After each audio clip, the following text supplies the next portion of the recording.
Ar'aantana viidiyoo ajaa'ibaa qabadha isiniif dhufe. Viidiyoo tana keessatti appilikeeshinii sadi ka ajaa'ibaa ka telefoona keessanirraa gonkumaa dhabamuu hin qabne qabadha isiniif dhufe. Egaa appilikeeshiniin kun kam akka ta'ee fi akkaataa itti fayyadama isaa tokko tokkoon steeppiidhaan asuma irratti isin agarsiisa. Egaa isinirraa kan eegamu yeroo viidiyoo tana eegaltan laayik godhaatii eegala. Akkasuma immoo namoonni mana keenya kanaaf haaraa taatan sabskiraayib godhaatii maatii ta'a isin jedha.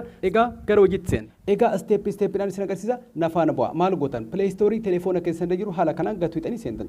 Erga seentanii booda bakka sarchi gubbaarratti maal gootan profile pic jettanii barreessitan. Profile picture illee gattan rakkoo hin qabu. Kunoo haala kanaan barreessaa. Profile pic jettaniituma haala kanaan barreessitan. Picture jechuudha guys. Kan sana booda maal goona sarchi goona kunoo haala kana. Sana booda kunoo haala argitan kan dhufa. Isa gama gadiitti jiru kunoo. Isa gama gadii jiru kana gatuudhaan buuftan jechuudha. Ani install godhee qaba waan ta'eef isin immoo install gootanii buufattan. Erga buuftanii booda kunoo haala kanaan open nuun jedha. Bakkuma open jedhu kana gatuudhaan seenna jechuudha. Sana booda erga haala kanaan seentanii maal gootan. Kunoo asitti choose photo bakka jedhu kan akkana gatuudhaan jechuudha.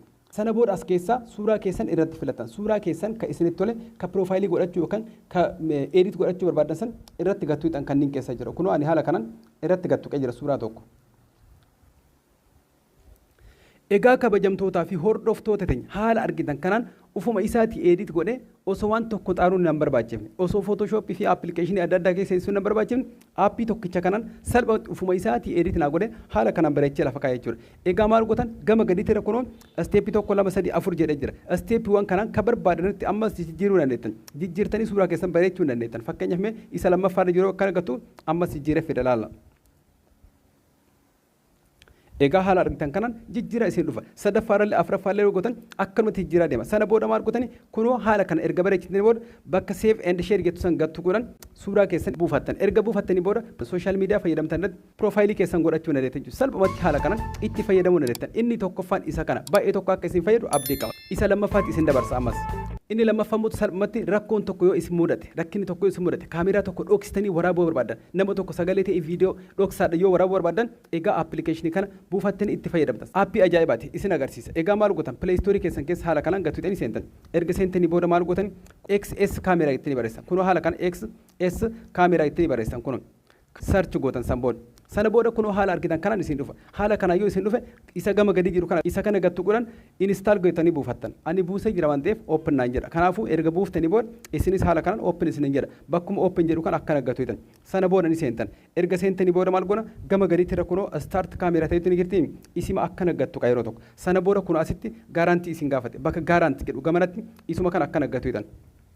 Sana booda permission isin gaafate. Permissionii kennitaniif jechuudha. Sana booda erga hayyama kennitaniif booda kunoo haala kanaan waraabuu eegala. Egaa viidiyoo isaa ilaala. Akka ittiin dhoksee waraaba ilaala. Private godhee akka ittiin waraabaa jiru.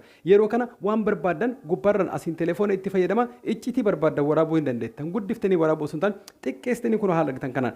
Yeroo kana bifa addaatiin waan isin barbaaddan san rakkinni tokko yoo isin dhagaye akkanumatti isin waraabaa deema jechuudha.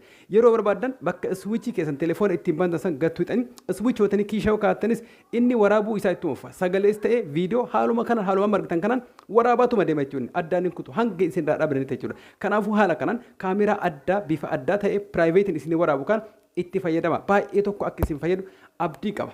Egaa maal gootan yeroo barbaadanitti yeroo dhaabuu barbaadanitti jechuudha. Bakkuma viidiyoo xiqqaatee waraabaa jiru kana akka naggatudha. Sana booda viidiyoo keessan kan waraabdan bira deemtan. Eessi jira kunoo gubbarra riikardas bakka jedhu kana akka naggatudha jechuudha. Sana booda viidiyoon keessan kunoo gubbarra jira jechuudha. Kanaafuu viidiyoo keessan gattuudhaan haala kanaan viidiyoo waraabdan deebitanii viidiyoo keessan laaluu dandeetta jechuudha. Kanaafuu haala kanaan appilikeeshiniin kunis baay'ee tokko akka isin fayyadu abdii qaba. Ammas kan biraa isin agarsiisa nafaana bu'aa. Inni sadaffaan immoo telefoona keessan irratti networkii daataadhaan ta'e wifiidhaan ka barbaadanii fayyadamaa jiraattan. Networkiin isin fayyadamtan kun adda ciccitee humna dhabee yoo isin rakkise appilikeeshinii sappoortii godhee isin gargaaru. Baay'ee tokko isin fooyyessuu danda'u isin agarsiisa. Maal goona pileestoorii keenya keessan ammas jechuudha. Erga pileestoorii keenya keessan gubbaarratti bakka sarchii kanatti maal goonaan DNS changer jettanii barreessan. Kunoo haala kanaan DNS changer jettanii haala kanaan barreessitan kunoo haala kanaan jiru. Sana booda sarchi gootan. Isa afuraffaarra jiru gama gadiittidha. DNS changer kan jedhu kan isa kana haala kanaan gadi tuuxanii buufattan.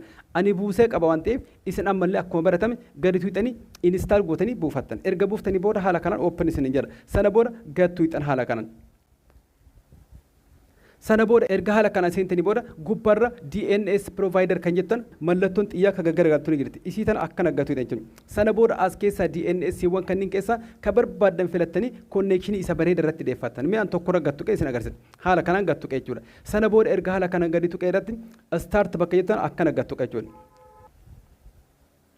Sana booda haala argitan kanan connect naa godhee jira. Amma connection kiyya okay ta'ee dalaga jechuudha. Waan barbaade seenee itti fayyadame networkiin kiyya kan duraan ciccitaa jiru sun sirraa'ee naa dalaga jechuudha. Egaa kabajamtootaa fi hordoftoota xumuree jira. Namoonni mana keenyaaf haaraa taatan subscribe godhaatiin maatii ta'a isinin jedha. Sagantaa kiyya xumuree jira. Sagantaa biraatiin hanga walitti deebi'utti ulfaadhaan galatoomaa isinin jedha.